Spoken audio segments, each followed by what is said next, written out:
Tonight on Sports Zone, the UMD Bulldogs have made it to the Frozen Four, but can they win it all? We'll sit down with All-American center Jack Connolly to talk some hockey. We'll also visit with the backstop of the 1980 Miracle on Ice hockey team, Jim Craig. He's in town for the first ever Docs versus Jocks fundraiser. And in basketball, the Heroes of the Hardwood were in Duluth Friday to show off some tricks of their trade. We'll chat with one of the Harlem Globetrotters. All that and more. Sports Zone starts right now. The Northlands Youth Center. This is Sports Zone. What is up? Welcome to Sports Zone. I'm your host, Zach Schneider. We have a very special half hour for you tonight. Plenty of big names here in the zone. Before we get to that, though, let us, as always, look at the week that was here in Northland sports. And for fans of the UMD Bulldogs hockey team, that week consisted of lots and lots of waiting. Waiting for the team to take the ice at the XL Energy Center in St. Paul this Thursday in the NCAA Frozen Four tournament. After rolling through last weekend's regional in Bridgeport, Connecticut, the Pups are preparing to do battle with the Notre Dame Fighting Irish in the national semifinals. Here's what the Dogs had to say about the biggest game of their season.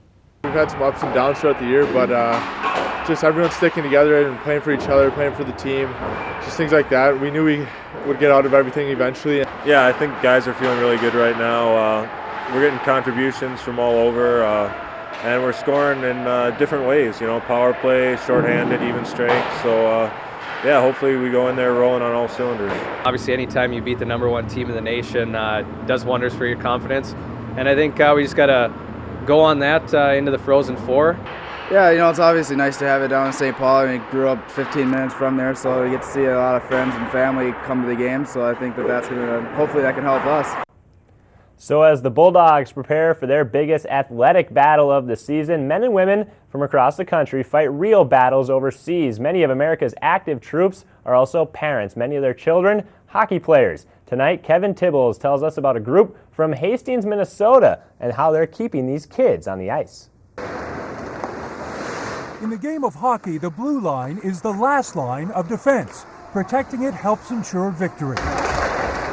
Just as protecting a way of life at home helps the families of those serving overseas. Net guard next. Sandra Hyman's husband is in Afghanistan. My son really gets it. The other day he was talking about how he was worried that Daddy was going to get hurt by a bad guy. In Hockey Mad, Minnesota, Defending the Blue Line is a program that helps ensure children don't have to quit just because mom or dad is away. Oh, he scores! We're doing everything that we can to make sure that their kids stay on the ice. Kids are provided transportation, training, even equipment. These are brand new. Yep. Often too expensive for military families. We've been able to help a little over 1,000 kids. 10-year-old Dario Orr is an aspiring goalie. Give me a goalie stick, a goalie helmet, and goalie leg pads. For Dario's dad, who has served in Iraq and Afghanistan, it brings peace of mind. Knowing that Dario isn't sitting at home constantly worried about his dad. And Defending the Blue Line has found a champion and someone who actually does it professionally for a living with the Minnesota Wild of the NHL. 6'5" gentle giant Brett Burns pays for military families to attend NHL games and even coaches the kids. For that hour, they don't have to think about what their parents are going through. Guardsman Tony Rank and wife Heather had to cut back after she lost her job. But 10-year-old TJ attended hockey camp and got brand new gear. I almost broke down into tears because I knew it was something that we couldn't possibly have provided. Keeping kids in the game while mom or dad serve their country. A home front victory. Kevin Tibbles, NBC News, Hastings, Minnesota.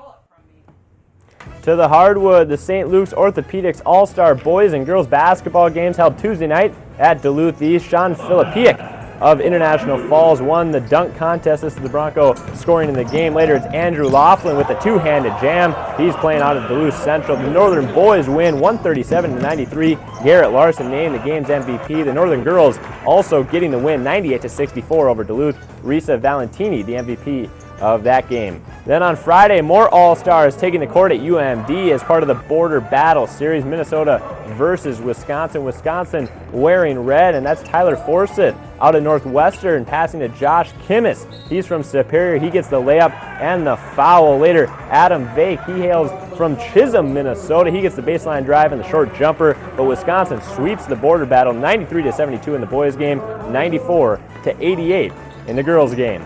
Also Friday, the world-famous Harlem Globetrotters were in town for the first ever basketball game at AMS-Oil Arena. The Magicians of the Hardwood defeated the Washington Generals as part of this year's 4 Times the Fun Tour, which features the brand new 4-point shot. We will have more with the Trotters a little bit later in the show.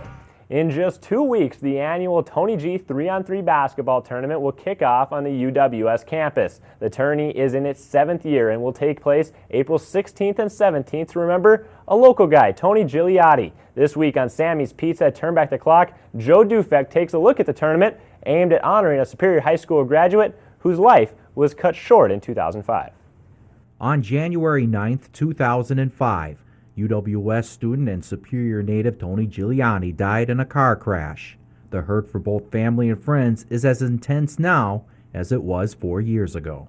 People who know Tony know he was a great kid, and it was just a big loss for everybody. He played basketball. We played together actually all the way from 3rd and 4th grade all the way through high school. So he really was somebody that could be anyone's friend.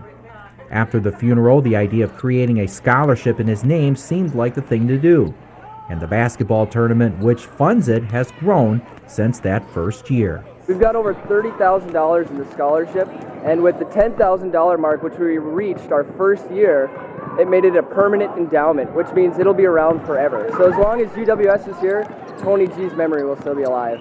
And the event allows loved ones to reflect on Tony, as well as how they were able to achieve some positive from a tragic event. In a way, it's kind of a letdown because everything was so busy, and but just great memories. It's just a wonderful time, and we get to see people we don't normally see, and it's just a wonderful time for us. And spring has sprung for the UMD Bulldogs football team. The Dogs opened spring practice on Saturday as snow still lined the outside of Molosky Stadium here in Duluth. UMD coming off a perfect 15-0 season a year ago in which they took home the Division II National Championship, their second title in just 3 years. Head coach Bob Nielsen said, "It feels good to be back to work." More than anything, it's a chance for the younger players to develop and get repetitions in your system, particularly guys that were redshirted last year. And so we've got a fair amount of that. First day, you're not in pads. You get some things done, some things you don't get done. Overall, it's just good to get on the field and get them back thinking and playing football. And with that, it's time for our first break here on The Zone. When we come back, we are balling here in the Sports Zone studio with Scooter Christensen of the Harlem Globetrotters. And we'll also talk UMD Bulldog hockey with Hobie Baker top 10 finalist Jack Connolly about his team's magical run to the Frozen Four. But first, do you believe in miracles? I know I do. We are on location with Olympic gold medalist Jim Craig as he's in town for a very good cause. Find out what it is coming up next.